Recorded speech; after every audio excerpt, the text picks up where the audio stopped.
और इसी तरह से आप और अपने घर में थोड़ा परिवर्तन लाना। विदेशी जो क्रीम पाउडर लिपस्टिक है, नेल पॉलिश है, कॉस्मेटिक्स है, ये सब निकालो बाहर। फेयर एंड लवली, क्लियर सिल, क्लियर टोन, इरेस्मिक, इमामी, पॉन्ड्स, ये सब हटाओ, सब विदेशी। बहुत महंगी है, लूट हो रही है इसमें। फेयर एंड लवली का भाव मालूम है? 25 ग्राम है 40 रुपए, 50 ग्राम 80 रुपए, 100 ग्राम 160 रुपए, 1 किलो 1600 रुपए। अब 1600 रुपए किलो की क्रीम लगाओ मुंह पे, उससे अच्छा 4 किलो बादाम खरीद के खाओ। अकल लगाओ ना अपनी।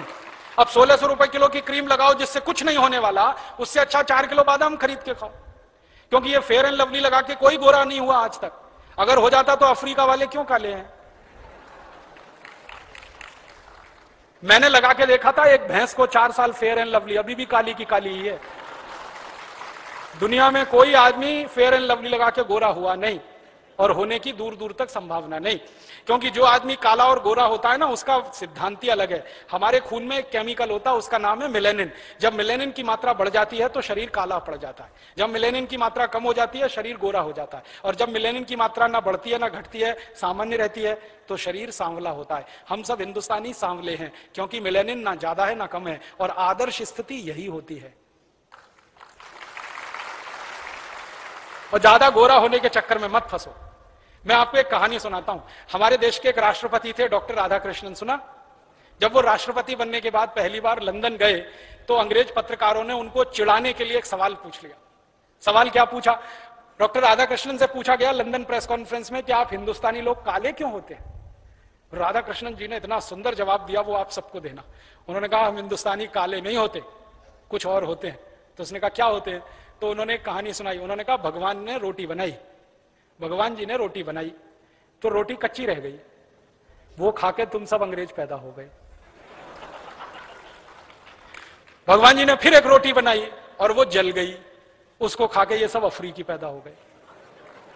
और फिर भगवान जी ने एक तीसरी रोटी बनाई जो ना कच्ची रही ना जली, बराबर सिकी, उसको खाकर हम हिंदुस्तानी पैदा हुए।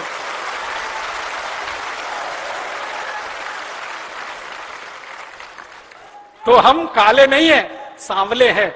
और मैं आपको बताऊं, विज्ञान ने यह स्वीकार कर लिया है आज कि सांवले रंग की त्वचा को कैंसर होने की संभावना सबसे कम होती है। कारण क्या है? खून में मेलेनिन की मात्रा सबसे परफेक्ट हमारी ही है। इसलिए अपने सांवले होने पे गर्व करो, इसको हीन भावना से मत देखो। और बार बार ध्यान करो कि शंकर जी सांवले, भगवान राम सांवले, श्री कृष्ण सांवले, तो हम गोरे होके करेंगे क्या? हम तो सांवले ही अच्छे हैं। और जब ये बात मन में बैठ जाए कि सांवले अच्छे हैं तो फेयर एंड लवली की जरूरत क्या? फिर बार वो टीवी पे दिखाते हैं ना फेयर एंड लवली गोरेपन की क्रीम, 1 हफ्ते में गोरापन आएगा, 15 दिन में आएगा, 21 दिन में आएगा, आप ट्यूबलाइट की तरह से जलने लगेंगे, इतने गोरे हो जाएंगे। जब ये विज्ञापन बार बार आता है ना, तो करोड़ों इस देश की काली मां बहन बेटियों के छाती पर आरी चलती है। ये आप महसूस करने की कोशिश करो। हमारा हिंदुस्तान तो आप जानते हैं 115 करोड़ का है, 50 करोड़ माताएं बहनें हैं इस देश में, और उस 50 करोड़ माताओं बहनों में लगभग 40 से 45 करोड़ सांवली हैं या काली हैं। उनके दिलों पे कटार चलती है, आरी चलती है जब वो ये विज्ञापन देखती हैं कि हाय रे हाय गोरेपन की क्रीम फेयर एंड लवली। और उन माताओं बहनों को क्या लगता है कि गोरे होने से ही फिर जिंदगी संवरती है। और मुझे इससे भी ज्यादा तकलीफ है, मैंने न्यूज़पेपर की कटिंग काट के रखी है, कई बहन बेटियों ने फांसी लगाकर आत्महत्या कर ली क्योंकि उनकी शादी नहीं हुई कालेपन के कारण, सांवलेपन के कारण, तो फांसी लगा के मर गई। हमारे हिंदुस्तान में मां बहन बेटियों के व्यक्तित्व को रंग से नहीं नापा गया कभी भी, हमने उनके गुण कर्म स्वभाव से नापा है। लेकिन ये विज्ञापन जो आता है रोज फेयर एंड लवली गोरेपन का, ये करोड़ों माताओं की छाती पे आरी चलाता है, उनके दिल को चोट पहुंचाता है। उनकी तरफ से हमें मुकदमा करना है एक बार, और इस कंपनी को कटघरे में खड़ा करना है कि तुम सिद्ध करो तुम्हारी क्रीम में ऐसा क्या है जो किसी को गोरा बना सकता है। कुछ नहीं। इसलिए दिमाग से निकाल दो ये सारी बकवास बात।